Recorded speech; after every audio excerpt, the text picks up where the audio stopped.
Hi, this is JP from Classic Driver, and we are here at the Cavallino Classic Modena Concours of Elegance. The reason why we are here is because we are filming a little guide how to concours. And this video should be interesting for both those who are planning to join a Concours of Elegance for the first time and for those who are just curious to understand this magical and a bit secretive world of the Concours of Elegances. We were following two cars entering this concours from the start of the preparation until the very end of hopefully being very successful and winning prizes here at this event. One is the Ferrari 250 Pininfarina Coupé, which has been completely restored to its new glory. The other one is a very original Ferrari 250 Europa that comes more in the preservation class to preserve the history of the car. First, let's go back in time and visit Kessel Classic in Lugano, where the two cars got prepared for this amazing event.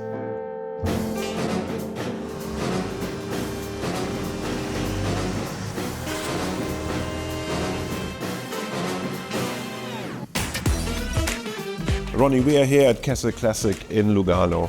What are you actually doing here? Kessel Classic is basically the history of Kessel coming back, because my father started in '71, and back then those cars used to be the current car that Ferrari and the other Italian brand were producing. So the manual, everything, the tooling, everything you see here is actually something we have been keeping for the last 6 years. The idea is basically to be able to support the customer on his classic desires 360 degrees, which means starting from acquiring the right car, to restoring the right car, or just maybe maintaining, because the car, when we buy it, it's already in very good condition. And then, of course, after this, the customer might have the wish to go racing with the car, going concours with the car, going maybe just touring with the car. So according to the desire, we try to deliver. As we said in this video, it's called How to Concours. How important is the concours customers for your business? I will say it's one of the specialities that we have inside the Kessel Classic, which probably is the pinnacle of what we're doing, because being judged by very important judges, which are around the world in the most important concours of elegance, means being able to prove, at least we hope to, that the restoration which are performed at Kessel Classic are done with the maximum level of skills and knowledge about those cars. I could not agree more, because I think if you win like the first prize in Concours Elegance d'Este or in Pebble Beach or in any other events, then it shows also it's a win for the team at Kessel Classic as well that worked on the cars. We used to say that behind every dream you need a team, and you know, such a victory, it's important also for the motivation of the team, because having someone confirming the great results that we are achieving means that we definitely know what we are doing, or at least they definitely know what they're doing. So it's something which made us very proud.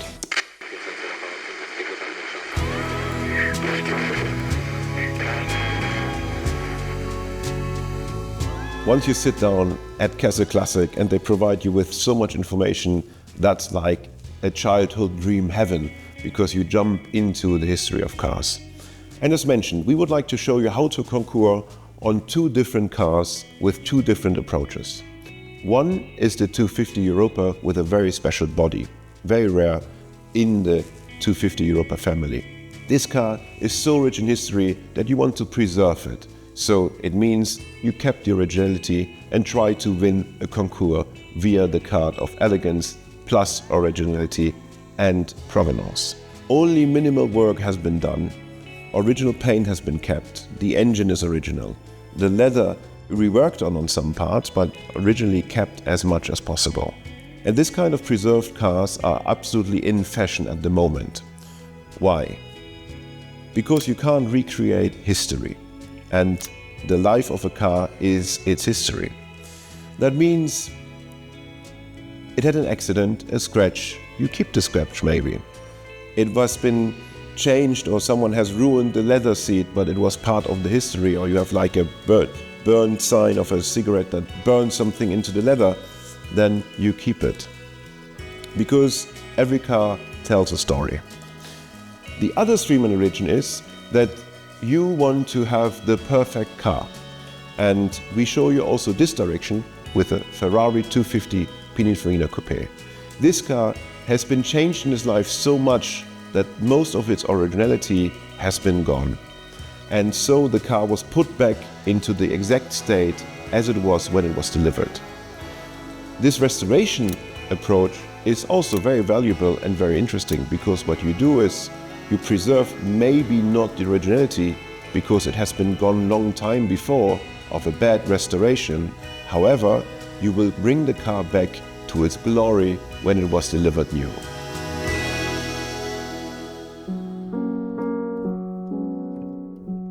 The Ferrari 250 Pininfarina project has followed a slightly different path from the usual, in the sense that we started with the idea of doing a complete restoration to allow the owner to use the car. And then the restoration turned into a restoration aimed at entering the car into a concourse of elegance. We have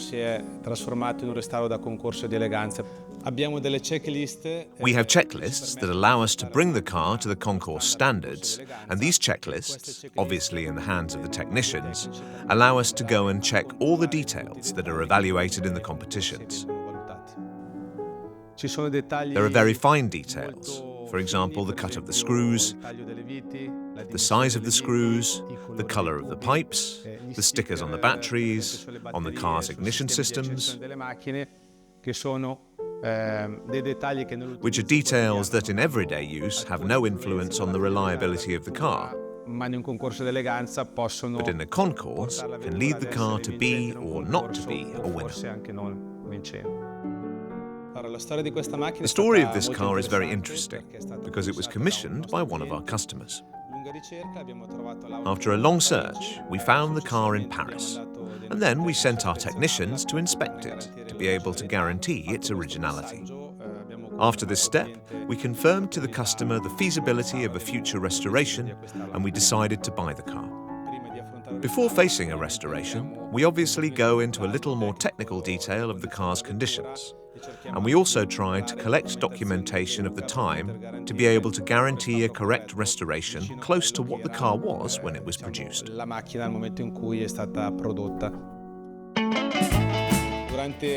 During the inspection of the car, once the documentation that supports the state of the car in the conditions in which we found it has been verified, the car is disassembled by a technician, who will be the one to follow the restoration, and the car components are completely laid on the ground, so that you can visually control the shape of the pipes, the condition of the seats, everything that is the car's accessories.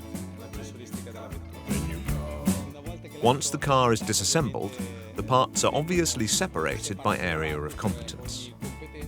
Then the car goes to the body shop, where the slightly more complex phase of the restoration begins. Obviously, the bodywork is the most important part of the car, because it is the one that gives it the shape and conditions the result of a restoration, where our panel beaters pay more attention to the processing. So much so that we still use techniques that were used once to replace the parts that were damaged at the time, or that had to be rebuilt because they were perhaps poorly repaired. From the bodywork, the car is then moved to the paint shop, where we start with the process of restoring the colour of the car, which is usually the original colour that is shared with Ferrari.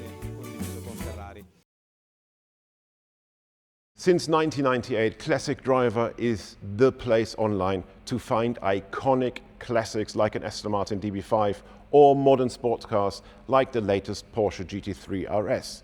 So if you're thinking of buying a new car for your collection or selling, head over to Classic Driver. While the paint shop continues its work, the mechanics in the workshop are prepared. So suspension, mechanics, engine, electrical system, everything is done internally.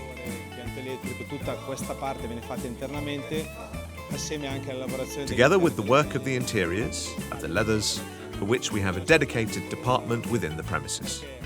It is a very interesting process, because each technical department has a single and continuous process, so they all go their own way, and at a certain point all these parts are reassembled, as if it were almost a marriage between the parts. It is important to keep or try to keep the car in its original state, because these differences can make the car a little more interesting at a concourse of elegance. Often all the restorers bring beautiful cars. And I believe that the story behind a car is that extra element that can make the car a little different and more appealing than others.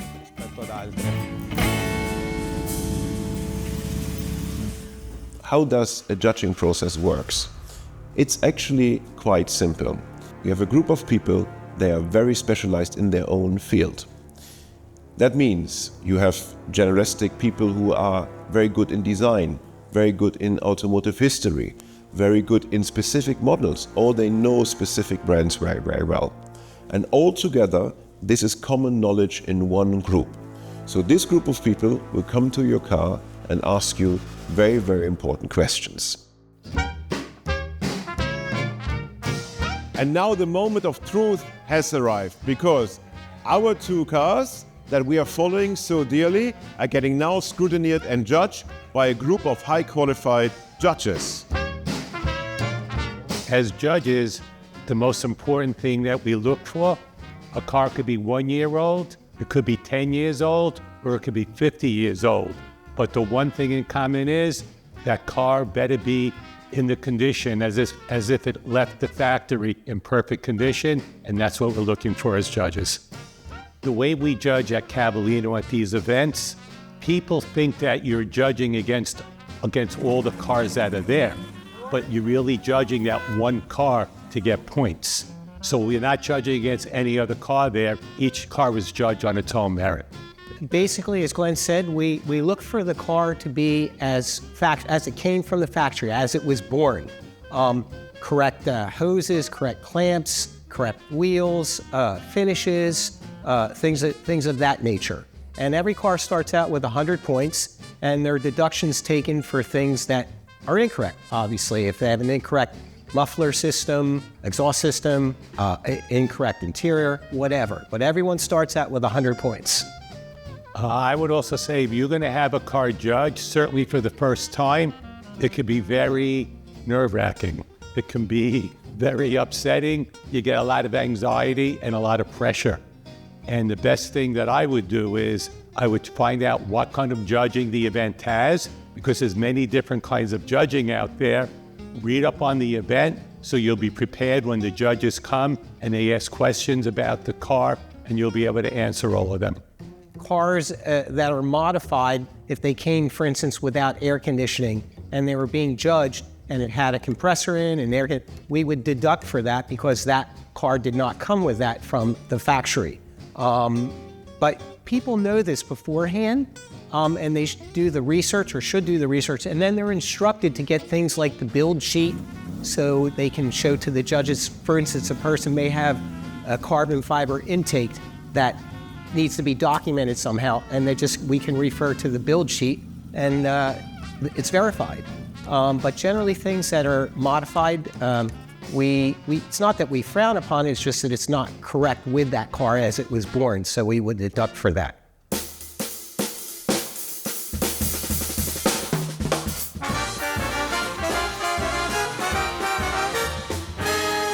If you're entering a concours for the first time, things you should try to do is try to have the build sheet on the car.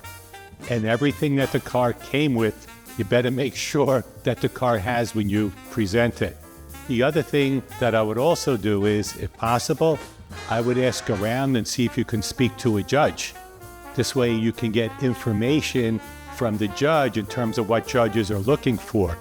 And another thing that's also kind of important, that if you're entering for the first time, just like you have the VIN number on the car, as judges, we get the VIN number ahead of time.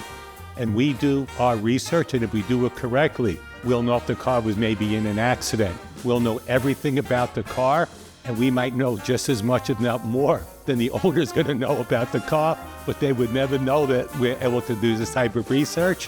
What's important to us is that we do attract the younger generation, because they are the future, and they have to have the passion. And from there, they can shadow judges to get into and follow judges around to see the proper protocol and to see how the research is done, see how the judging is done. And from there, they can learn, and from there, they blossom into full-fledged judges.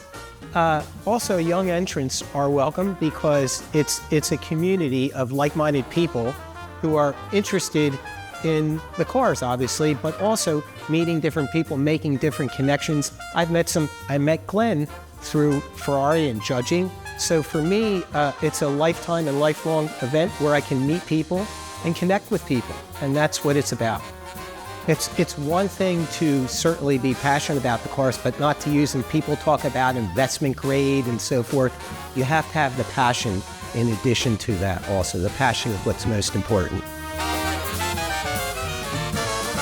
Slowly, the event comes to an end, but what a journey it was. It was so much fun to follow the Ferrari 250 Pininfarina Coupé and the Ferrari 250 Europa on their journey here to participate in the Concours of Elegance of the Cavallino Classic Modena. And guess what? The 250 Europa, in its original state, won a fantastic prize. What an achievement! We hope that you take some things away from this little movie, that you will have the courage to join a Concours of Elegance and that you learn something to do things right. Here, it is very important that you enjoy what you do. We would like to thank the brilliant team at Kessel for opening the premises for us and also sharing what it's all about to prepare a car for a Concours of Elegance, and obviously also the whole team behind Cavallino Classic to let us in on this normally very private event to show you an example how to concours. And the most important part, enjoy what you do with the things we love most, cars.